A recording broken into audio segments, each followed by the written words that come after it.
BJP से हैं, केवल ढींगरा कांग्रेस से और दीप कमल सहारण जेजेपी से हमारे साथ जुड़े हैं। चर्चा भी करेंगे और लगातार ये सदन की कार्यवाही भी आपको दिखाते रहेंगे। सबसे पहले मैं कांग्रेस पार्टी के पास ही जाना चाहूंगा। केवल ढींगरा जी, क्या लगता है आपको कि अविश्वास प्रस्ताव पास होगा? आपका पेश हो चुका है सदन में।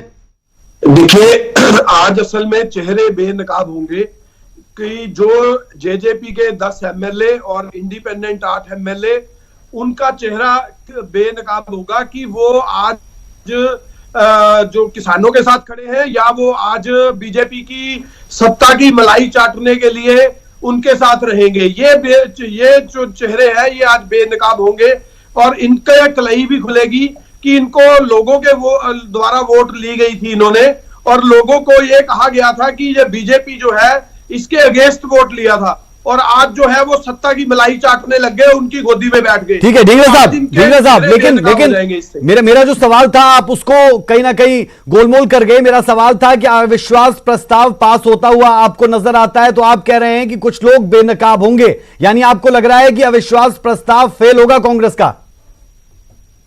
नहीं, देखिए, मैंने ये तो नहीं कहा, ये तो वोटिंग से पता लगेगा, लेकिन मैं ये जरूर कहना चाहता हूं कि जिन लोगों ने अगेंस्ट सरकार वोट ली और जिन लोगों ने अगेंस्ट सरकार जो है वो वोट लेने के बाद और सत्ता की मलाई चाटने लगे, क्योंकि लोगों द्वारा एमएलए चुने गए और उन्हीं किसानों द्वारा एमएलए चुनने के बाद जिस तरह से सत्ता की मलाई चाटने लग गए ये लोग, तो अब इनके चेहरे बेनकाब हो जाएंगे और ये क्लैरिटी आ जाएगी कि ये किसानों के साथ और लोगों के साथ द्वारा चुने गए उनके साथ खड़े हैं या ये सत्ता की मलाई चाटने के लिए। ठीक है ढींगरा साहब, पॉइंट टेकन। रमन मलिक जी, आपके पास आ रहा हूं। विप जारी करना पड़ा और हर पॉलिटिकल पार्टी ने किया, आपने क्यों जारी किया? क्या आपको शक, शोभा, संशय था कि जो आपके विधायक है वो दूसरी तरफ वोट डाल सकते हैं, इसीलिए विप जारी किया गया? नो कॉन्फिडेंस मोशन या कोई भी बड़ा मोशन जब किसी भी विधानसभा में या किसी लोकसभा में आता है तो विप हर सरकार या हर पक्ष जारी करता है, इसमें कोई अनोखी बात नहीं है। लेकिन बात जो आज करने वाली है और बात जो आज समझने वाली है वो ये है कि आज सवाल ये नहीं है कि अली बाबा के पास 40 चोर हैं या नहीं, सवाल ये है कि अली बाबा के 30 भी जो हैं वो पूरे रहेंगे या नहीं।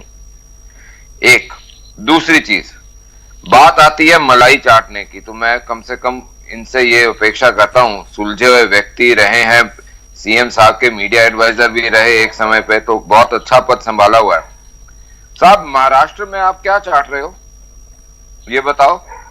शिवसेना आपके तलवे या आप शिवसेना के तलवे? तीसरी चीज, अब आप बात करते हैं चेहरे बेनकाब होंगे। बिल्कुल चेहरे बेनकाब होंगे गुरनाम सिंह चरूनी जैसों के, रज्जोवाल जैसों के, जो हरियाणा के जाटों को गंद बोलता है। सवाल और जवाब सामने आएगा उस व्यक्ति का जो वीडियो जारी करता है कि एक तरफ तो बनता है किसान नेता, दूसरी तरफ राजनीति में घुसता है। सवाल उनके भी सामने आएंगे जिनके नेता ये बोलते हुए सामने समझ में आए कि जी चाहे शबाब हो, शराब हो, जो मर्जी दो, इस जो आंदोलन है इसको चलाए रखो, इसके बनिस्बत हम जी जाएंगे वरना हम अपना आधार खो चुके थे। ये जो सारे के सारे विषय हैं आप इसको कैसे भुला देंगे? और प्रदेश की जनता ये भी देखेगी कि जिन लोगों ने रामपाल प्रकरण हो या राम रहीम वाला प्रकरण हो या जाट आंदोलन वाला प्रकरण हो, ये सब इनके प्रायोजित थे। अब सत्ता से बाहर रहना हजम नहीं हो रहा तो ये भी प्रायोजित करा हुआ है, चाहे वो कप्तान हो चाहे वो भूपेंद्र सिंह हुड्डा हो। और मैं एक और चीज आज आपके चैनल के माध्यम से बोलना चाहता हूं कि इस अविश्वास प्रस्ताव से यह भी सामने आएगा कि ग्रुप ऑफ 23 और कांग्रेस जो मेन है इनके बीच में क्या चल रहा है ये भी सामने आएगा। ठीक है, जेजेपी से दीप कमल सहारण हमारे साथ है। दीप कमल जी, जब जेजेपी का नाम आता है तो इन दिनों मुझे 2 विधायक आपके याद आ रहे हैं, रामकुमार गौतम और देवेंद्र बबली। सीधे तौर पर कह रहे हैं कि हम गांव में नहीं जा सकते, वहां पर हमें घुसने नहीं दिया जाता, जनसभा हम कर लें ये तो छोड़ दीजिए, मुख्यमंत्री डिप्टी सीएम तक नहीं कर सकते। कहीं ना कहीं जो एक माहौल है वो गांव बिरादरी में ऐसा बन चुका है कि एंट्री मुश्किल हो चुकी है।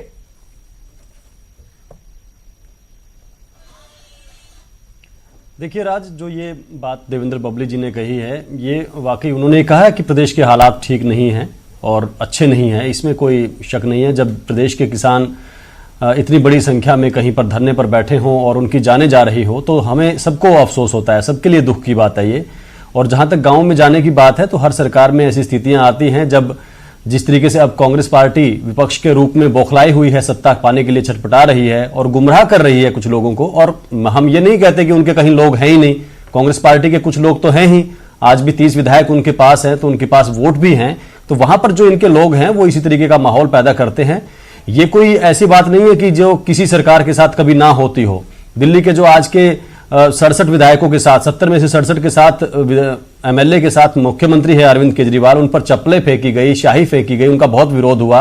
और मुझे याद है, केवल ढींगरा जी को भी याद होगा, भूपेंद्र सिंह हुड्डा जी को तो पानीपत में थप्पड़ मारा था एक युवक ने, उनका जुलूस निकल रहा था, किसी मुख्यमंत्री को थप्पड़ पड़ा हो, ये शायद हरियाणा में ही हुआ और भूपेंद्र सिंह हुड्डा को यह नसीब मिला था।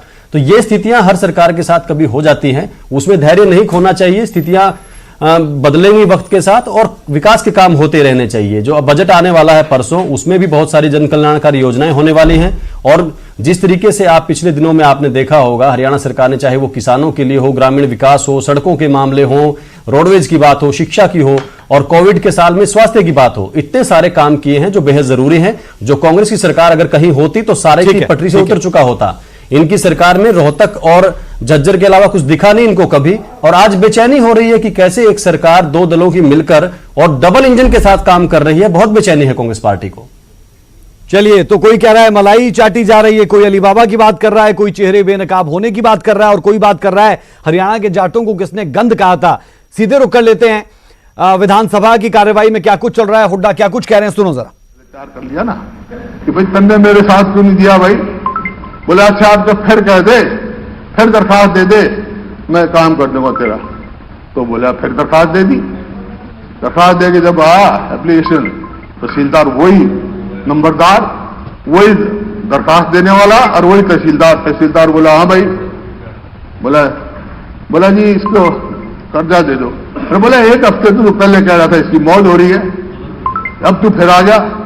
बोला तहसीलदार साहब जिसा खड़ा नाश हुआ इसके एक हफ्ते में देखा मैंने, किसी का 1 साल में तुम्हारा खड़ा नाश हो गया इस सरकार का। लोग आज जा नहीं सकते, आप जा सकते हो, आप अपने हल्कों में नहीं जा सकते। ऐसा मैंने कभी सुना नहीं था। ऐसा बताओगे क्या तो दुनिया नहीं, आज ही क्यों बताओगे। मेरे से बता रही जो मैं समझता हूं वो मैं ना पूछता हूं, मैं पूछता हूं, नहीं ना मैं पूछता हूं, ना बताने की जरूरत, क्योंकि आपका बहुमत है। बहुमत के मध्य पर आप मैं सुन भी लूंगा, आप बता भी जाओगे, हाथ भी खड़े कर लोगे। लेकिन अपने हल्के में जाके दिखाओ, कोई उचाना में जाके दिखाओ, तो कोई वहां जाके दिखाओ, तो कैमरा में जाके दिखाओ, फिर मैं मान जाऊंगा। अपने हल्का में जाके ये अपनी उपलब्धि जो आपने गाई ने कहा था, ये अपने लोगों में जाके बताओ भाई हमने बहुत अच्छा काम किया है, तो मैं आपको श्रेय दूंगा, आपका वाह करूंगा। इन्हीं शब्दों के साथ मेरा प्रस्ताव है कि अविश्वास प्रस्ताव पास किया जाए। और जितने और विधायक है, एक और मेरा निवेदन स्पीकर साहब, मैंने आपका बयान पढ़ा है वो ऐसे स्पीकर साहब को देना नहीं चाहिए क्या कि जो विप डिफाई करेगा उसको डिसमेंबर किया जाएगा। रूल्स ठीक है, रूल्स तो नहीं, मैंने तो रूल्स पूछे हैं, उन्होंने रूल्स पूछे, मैंने रूल्स बताए हैं। उसको बाद में पूछेंगे ना, नहीं प्रेस वाले अगर रूल्स पूछते हैं कि तो क्या असर है, मैंने वो बताया। मेरा सभी से निवेदन है कि आप सीक्रेट वोटिंग कराओ, सीक्रेट वोटिंग कराओ, ये सीक्रेट वोटिंग कराओ। जो पता ये विप के द्वारा वोटिंग कराते हो, पता लग जाएगा कौन कहां खड़ा है। चलिए, धन्यवाद श्री कंवरपाल जी। माननीय अध्यक्ष महोदय, सबसे पहले तो मैं आपका धन्यवाद करता हूं और मैं जो अविश्वास प्रस्ताव लेके आए इसके विरोध में बोलने के लिए खड़ा हूं। अभी माननीय भूपेंद्र सिंह, एक minute ji, doctor Agveer Kadian ji, doctor Agveer Kadian ji. Thank you speaker sir, बहुत बहुत धन्यवाद स्पीकर सर। आपने मुझे जो अविश्वास प्रस्ताव आया है इस मौके पर बोलने का समय दिया। मैं हरियाणा सरकार के खिलाफ और अविश्वास प्रस्ताव के समर्थन में बोलने के लिए खड़ा हुआ। स्पीकर सर, मैं अगर कोई डिस्टर्बेंस ना हुई तो सिर्फ 5 और 6 मिनट लूँगा। ज़्यादा मैं अपने जो दूसरे साथी हैं उनके लिए मैं अपना टाइम दूंगा, जो भी टाइम आप दोगे। मैं ये अविश्वास प्रस्ताव ऑनरेबल स्पीकर सर क्यों आया, क्यों हरियाणा। तो सदन की कार्रवाई चल रही है, अविश्वास प्रस्ताव पर चर्चा हो रही है और अविश्वास प्रस्ताव कांग्रेस की तरफ से लाया गया है। भूपेंद्र सिंह हुड्डा अविश्वास प्रस्ताव लाए हैं। हमारे मेहमान लगातार हमारे साथ जुड़े हुए हैं। केवल ढींगरा जी, भूपेंद्र सिंह हुड्डा चाह रहे हैं सीक्रेट वोटिंग हो, ऐसा होता नहीं है, शायद उन्हें मालूम भी है, लेकिन बावजूद उसके वो सीक्रेट वोटिंग की बात कर रहे हैं क्योंकि जानते हैं कि वे पा चुका है और ऐसे में कोई भी क्रॉस वोटिंग करे, इधर उधर वोट दे, नहीं होगा। बिल्कुल ठीक है, क्योंकि किसी का क्लैरिटी जो है वो उसी बात से आएगी कि जब वोट पड़ेगी तो उससे ये पता चल जाएगा कि किसने वोट किसको डाली, तो ये क्लैरिटी होनी चाहिए। तो ये इस बात पे, लेकिन दूसरी बात सीक्रेट वोटिंग होनी चाहिए, क्योंकि ये किसी को बदनाम करने की वो नहीं है।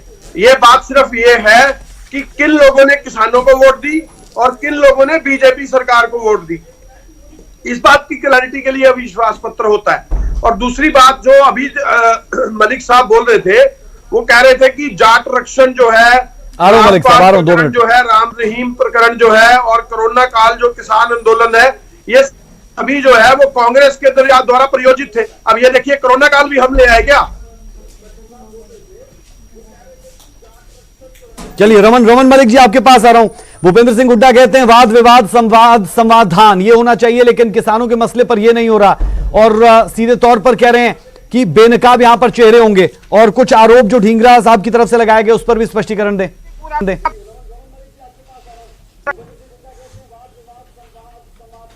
अभी आपके दुम चल रहे हैं, आप क्या बातें कर रहे हो? वो आपने कराए गिद्ध राजनीति, आप कहते हैं, आप लोग कांग्रेस के लोग जो है वो सिर्फ गिद्ध राजनीति करते हैं। अब आप मेरी बात सुनिए प्रभु, अरे दादा मेरी बात सुनो, अरे आप मेरी बात सुनो। मैं साहब सुन लेते हैं, एक एक करके आएंगे सबके पास। ये भूपेंद्र सिंह हुड्डा जी की स्पीच सुन के ऐसे लगा कि एक अधेड़ उम्र का व्यक्ति भीख मांग रहा है, जिसको अपने ऊपर भी विश्वास नहीं, अपने लोगों पे भी विश्वास नहीं। वो बेचारा कटोरा लेके ये बोल रहा है कि जी मेरे से गलती हो चुकी है, लेकिन मेरे को किसी तरीके से बच जाऊं। उनका पूरी स्पीच का अभिप्राय यही निकलता है। क्यों? वो इसलिए क्योंकि या तो वो लोकतांत्रिक व्यवस्थाओं में विश्वास नहीं रखते, और अगर रखते हैं तो इस प्रकार से लोगों से भीख मांगने की जरूरत नहीं थी। हर एक विधायक जब चर्चा करेगा, आपकी बात सुनेगा, सब कुछ तो अपने मानस के हिसाब से अपना मत व्यक्त करेगा। अब आती है बात कि सीक्रेट बैलेट और उसकी, तो ये जो जब राज्यसभा के निर्वाचन हो रहे थे, चीजें हो रही थी, हुड्डा साहब के ऊपर ही बहुत सारे आरोप हुड्डा साहब की ही पार्टी ने लगाए थे, वो हमारे को नहीं भूलना चाहिए। तीसरी बड़ी चीज जो आज मैं आपके माध्यम से पूछना चाहता हूं कि जब 40 विधायक थे दूसरी टर्म में हुड्डा साहब के 2009 में, उस समय जब इन्होंने 5 विधायक चुराए थे अपना कुलदीप बिश्नोई के, और 5 साल तक स्पीकर ने उसके ऊपर निर्णय नहीं दिया था, तो वो कौन सा विश्वास था? और अविश्वास प्रस्ताव आता तब है जब सरकार के या तो गणना कम हो, आपको पता हो, और या दूसरी चीज ये है कि सरकार ने गैर संवैधानिक कोई काम करा हो।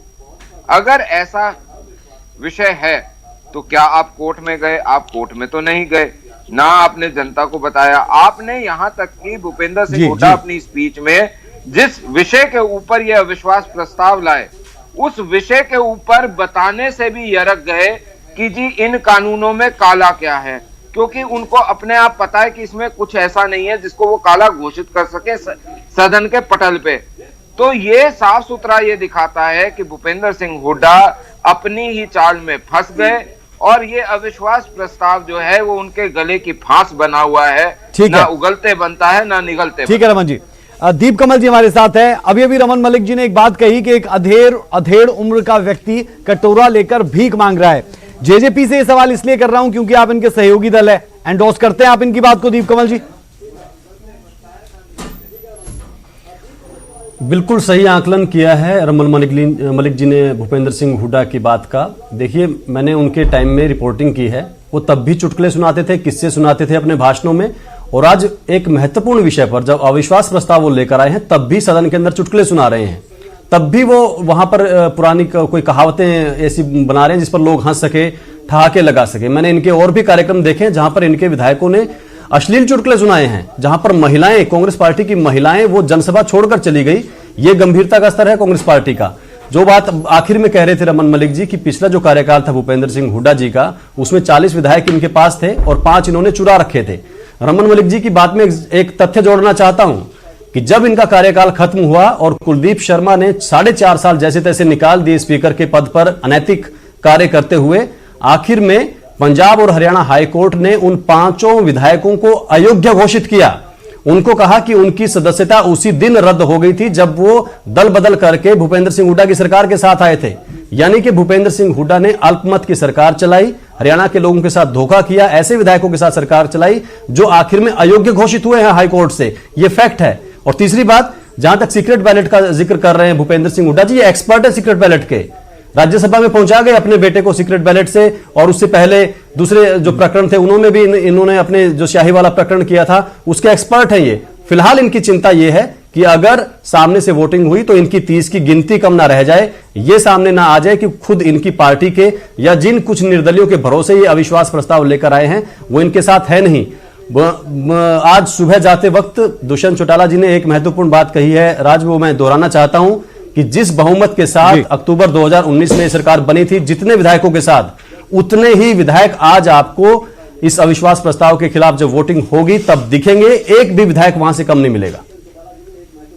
चलिए, तो कुल मिलाकर भूपेंद्र सिंह हुड्डा को इसलिए भी बीजेपी और जेजेपी घेरती हुई दिख रही है क्योंकि शाह आलम से लेकर रोम के जलने की बातें यहां पर हुई, और साथ ही साथ ये बातें भी हुई कि किस तरीके से पिछली सरकारें चलाई गई। केवल ढींगरा जी से मैं जवाब लूंगा, लेकिन एक छोटे से ब्रेक के बाद, जब ब्रेक के बाद आएंगे तो सदन की कार्रवाई भी आपको दिखाएंगे और दिखाएंगे कि सदन के बाहर क्या हो रहा है। हमारे रिपोर्टर भी साथ होंगे और साथ ही साथ होंगे खास मेहमान। छोटा सा ब्रेक।